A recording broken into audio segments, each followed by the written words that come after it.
काम आए, और नहीं तो उसकी बॉडी डोनेशन के लिए कम से कम वो डोनेशन को तो प्रमोशन करेगी।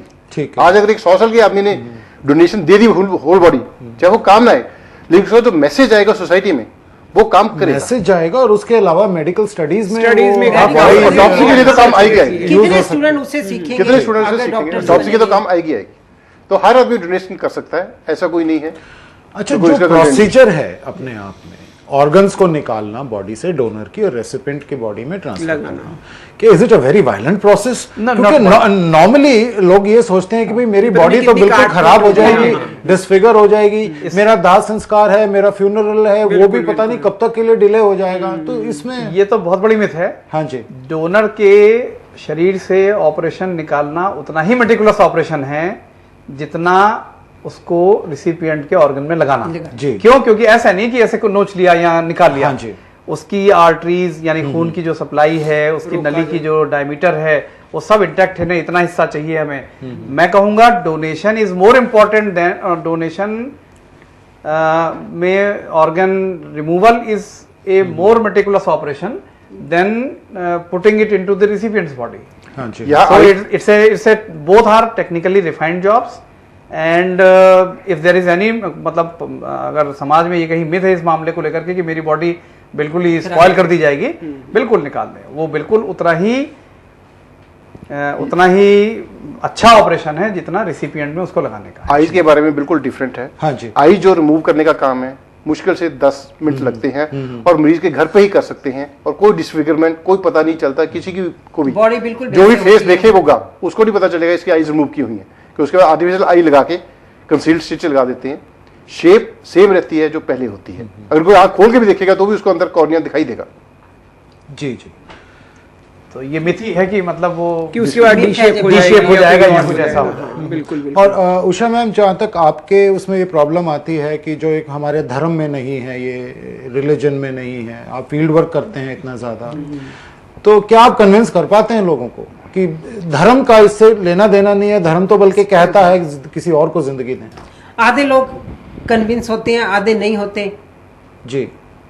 थोड़ा जी अभी बार बार हम उनके पास जाएंगे, एक कहेगा तो अगर मेरे को लगता है अगर मीडिया कहे हम जिनको हमने आंखें दी हैं डोनेट करके, जिनको दिखता है, अगर हम उनको 2 बार 4 बार दिखाते हैं भी इसको निगाही, वो बोले कि मेरी आंखें आई हैं ऐसे, मेरे को किसी ने दान की थी, मेरे को दिख रहा है, मेरा जीवन मिला, इससे मेरे को लगता है और जागरूकता जल्दी आएगी।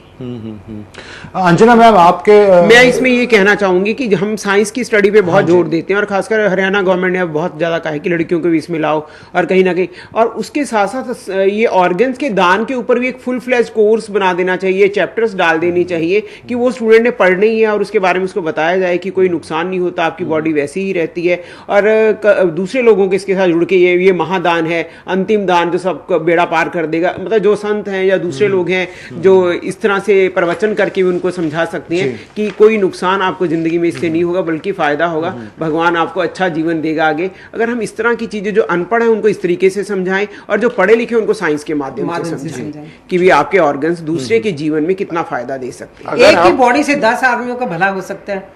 बिल्कुल, एक की आंखें कई लोगों को आंखें जिंदगी मिल लगेगी, सकती है, 2 आदमी देख सकते हैं, और जो चला गया उसका तो उसने तो लौट के आना नहीं है, और 2 आदमी देख सकते हैं। दुनिया में डेथ रेट कितनी कम हो जाएंगी इस बात से। अंत में मैं आज इस परिचर्चा को, डिबेट को, रादर एल्सेट डिस्कशन खत्म करते हुए इतना जरूर कहना चाहूंगा कि अपने डिस्टिंग्विश्ड पैनल से कि आज जो चर्चा हुई, जो हमारे दर्शकों ने देखी, अगर हम उनमें से कुछ लोगों को भी उनका बेंट ऑफ माइंड इस तरफ लेके आए कि वो डोनेशन करने के लिए ऑर्गन्स का प्रोत्साहित हो, तो I think we have done a job very well.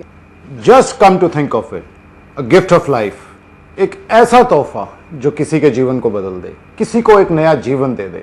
What could be nobler than this? A part of us continues to live in somebody and continues to sustain life. We'll meet tomorrow again with another issue on Issue Tonight at Night. Good night.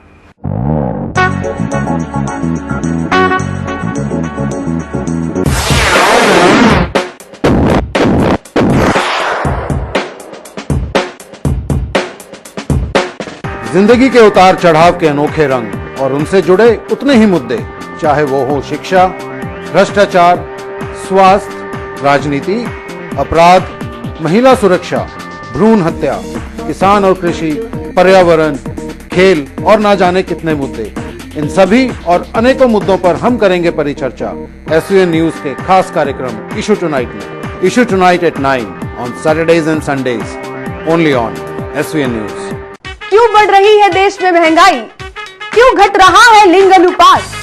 शिक्षा का बदलता स्वरूप? क्यों बढ़ रहा है भ्रष्टाचार? स्वास्थ्य के प्रति आप कितने हैं सचेत? राजनेताओं की रणनीतियां, अपराध जगत पर पैनी नजर। क्यों है महिलाएं असुरक्षित? देश में क्यों हो रही है भ्रूण हत्याएं? किसान कैसे बढ़ाएं कृषि उत्पादन? कैसे बनाएं पर्यावरण को सुरक्षित? खेल जगत से जुड़ी समस्याएं और अन्य संबंधित मुद्दों पर करेंगे बातचीत। देखते रहिए इशू टुनाइट SVN न्यूज पर साक्षी अरोड़ा के साथ। Issue tonight at 9 on Saturdays and Sundays, only on SVN news.